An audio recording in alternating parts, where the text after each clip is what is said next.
আলাইকুম। কেমন আছেন আমার বন্ধুরা? আশা করি আপনারা সবাই ভালো আছেন। আলহামদুলিল্লাহ, আপনাদের দোয়ায় ও আল্লাহর রহমতে আমরাও ভালো আছি। আমি আজকে একটি অতি সাধারণ জিনিস দিয়ে একটা রান্না করব। আশা করি আপনাদের ভালো লাগবে। প্রথমে একটা কড়াই বসিয়ে নিলাম, এর মধ্যে সাদা তেল দিয়ে দিলাম।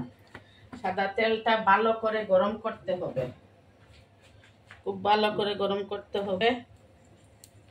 আমি দুটো ডিম সিদ্ধ করে কেটে দিয়েছি। এখন একটু লবণ দিব, লবণ দিয়ে একটু ভাজা করে দেবো। আমি হলুদ দেবো না।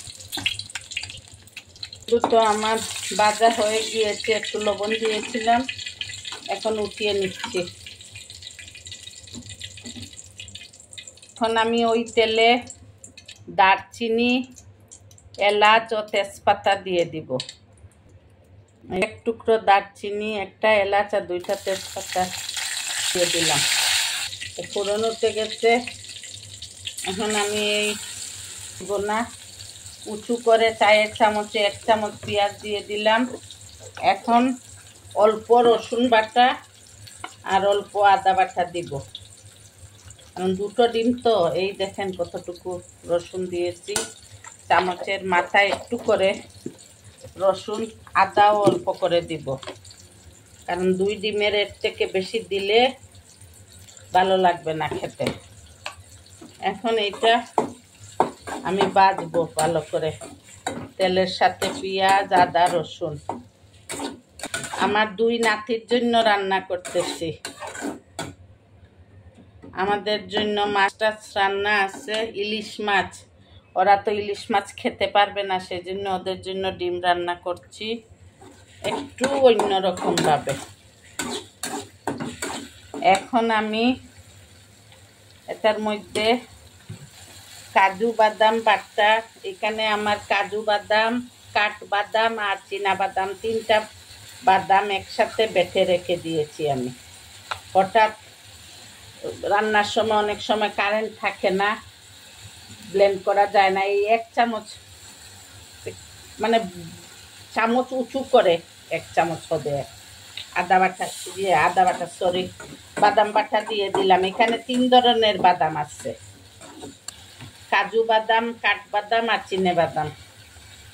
এখন আমি একটু টক দই দিয়ে দিব। এখন আমি এর মধ্যে লবণ, হলুদের গুঁড়া সামান্য, মরিচের গুঁড়া, ধনিয়ার গুঁড়া দিয়ে দিব। আমি লবণ, হলুদের গুঁড়া সামান্য, মরিচের গুঁড়া আর ধনিয়ার গুঁড়া দিয়ে দিয়েছি। এখন খুব ভালো করে কষাতে হবে, তেল উপরে না ওঠা পর্যন্ত কষাবো। বাচ্চাদের খাওয়া একটু যত্ন নিয়ে রান্না করতে হয়, কারণ আজকে যদি আপনি একটু ভালো করে রান্না করে দেন তাহলে এদের এই রান্নাটা ভালো লাগবে। অন্য সময় দিলে খেতে চাবে, নাহলে বলবে যে না, ডিমের তরকারি তো ভালো লাগে না খেতে, আমি ডিম খাবো না। আপনি যদি প্রতিটা জিনিস, বাচ্চাদের কেন বড়দেরই, যদি একটু সময় নিয়ে যত্ন সহকারে রান্না করেন, তাহলে বড়রা অনেক সময় হয় কি, মনে করে যে আমার ওয়াইফ কি, আমার ছেলের বউ কি, আমার মেয়ে অসুস্থ কি, আমার অসুস্থ, আমার মা খেয়ে নেই, মজা হয় নাই। বাচ্চারা তো ওইগুলা বুঝে না। এই যে আজকে ডিমটা রান্না করতেছি, যদি ভালো না লাগে পরের দিন ডিম দেখলেই বলবে যে না, আমি ডিম খাবো না, ওই দিন রান্না করেছো, ডিম তো মজা হয় নাই। আর আমার নাতি মাশাআল্লাহ ঠাস ঠাস বলে ফেলে। ওইগুলা দেখবে না যে দাদুকে বলবো ও ছোট মানুষ তো ঠাস ঠাস বলে ফেলবে। আপনারা লাইফস্টাইল উইথ বউ শাশুড়ির পাশে থাকবেন। যদি ইউটিউব থেকে আমাদের ভিডিওটি দেখে থাকেন তাহলে আমাদের চ্যানেলটি প্লিজ সাবস্ক্রাইব করে দিবেন এবং পাশে থাকা বেল আইকনটিতে ক্লিক করে রাখবেন, যাতে আমাদের রান্নার নোটিফিকেশন আপনি সাথে সাথে পেয়ে যান। আর যদি চ্যানেল পেজ দেখে থাকেন তাহলে ফলো দিয়ে আমাদের পাশে থাকবেন। আর আপনারা অবশ্যই ভিডিওটি দেখার আগে একটা লাইক দিবেন। আপনারা যদি লাইক না দেন তাহলে আমরা বুঝবো কেমনে যে আমাদের রান্না আপনাদের, একটু পানি দিব, যে আমাদের রান্না আপনাদের পছন্দ লেগেছে। এবং আপনাদের কাছে অনুরোধ রইল আপনারা ভিডিওটি না টেনে পুরোটা দেখবেন, কারণ কোনো কোনো অংশ স্কিপ হয়ে যায়, তখন আপনাদের বোঝার অসুবিধা হবে। অনেক জিনিস যদি চলে যায় তাহলে আপনারা দিবেন না, ওইটা ছাড়া রান্না করবেন, তখন মনে করবেন যে কি রান্না হলো, এটা একটা রান্না হলো এইটা। মানে এর জন্য যার ভিডিওই দেখেন পুরোটা দেখবেন, আর ইয়ে করবেন, ওই শেয়ার দিয়ে রাখবেন যাতে আমাদের ভিডিও আপনাদের আত্মীয় স্বজন বন্ধু বান্ধব দেখতে পারেন। এখন আমি এই যে আগে থেকে বেজে রাখা, আমি শুধু এটা লবণ দিয়ে বেজে রাখছি, আগে থেকে বেজে রাখা ডিমগুলো দিয়ে দিচ্ছি। একটু আমি ছুরি দিয়ে একটু কাটা কাটা করে নিয়েছি যাতে মশলা ভিতরে ঢুকে। আমি আর জুল দিব না, এইটা থেকেই আমার হয়ে যাবে। বাচ্চা খাবে তো, এত শুকাবো না, একটু জুল রাখবো। টক দই দিয়েছি তো, একটু মিষ্টি দই হলে চিনি লাগবে না। আপনাদের ঘরে যদি মিষ্টি দই থাকে মিষ্টি দই দিয়ে দিবেন। এখন আমি তো টক দই দিয়েছি, আমি অল্প করে একটু চিনি দিব, না হলে তরকারিটা টক হয়ে যাবে।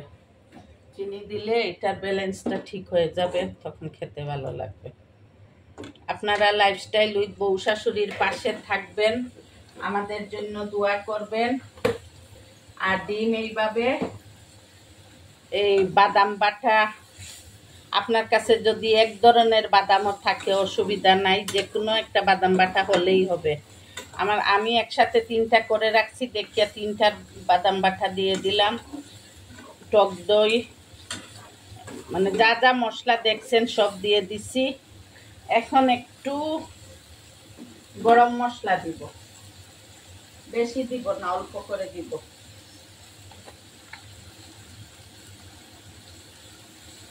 এই দেখেন অল্প করে গরম মশলা দিয়ে দিলাম। হয়ে গেছে আমার রান্না, লবণ ঠিক আছে, সব ঠিক আছে। আমি এখন নামিয়ে নিব। আপনারা লাইফস্টাইল উইথ বউ শাশুড়ির পাশে থাকবেন, আমাদের জন্য দোয়া করবেন। ইনশাল্লাহ আপনারা যদি পাশে থাকেন তাহলে আমরা এগিয়ে যাব, আর নতুন নতুন রান্না আপনাদেরকে দেখাবো। আমি চুলা বন্ধ করে নিলাম। আমরা তো ডিমের কুরমা রান্না করি অবশ্যই বাদাম টাদাম দিয়ে, এটা তো আর সবাই করি। তারপরেও আমি দেখালাম, যদি যারা নতুন রান্না শিখতেছেন, কি যাদের নতুন বেবি হইছে খাওয়া শিখতেছে, তাদের উদ্দেশ্যে যদি রান্না করেন। এই আমার হয়ে গেল, বাচ্চারা খাবে তো বেশি। আমরা বড়রা যখন রান্না করব আরেকটু গ্রেভিটা শুকাই নিব, কিন্তু বাচ্চারা খাবে তো, এর জন্য আমি একটু গ্রেভি রাখছি।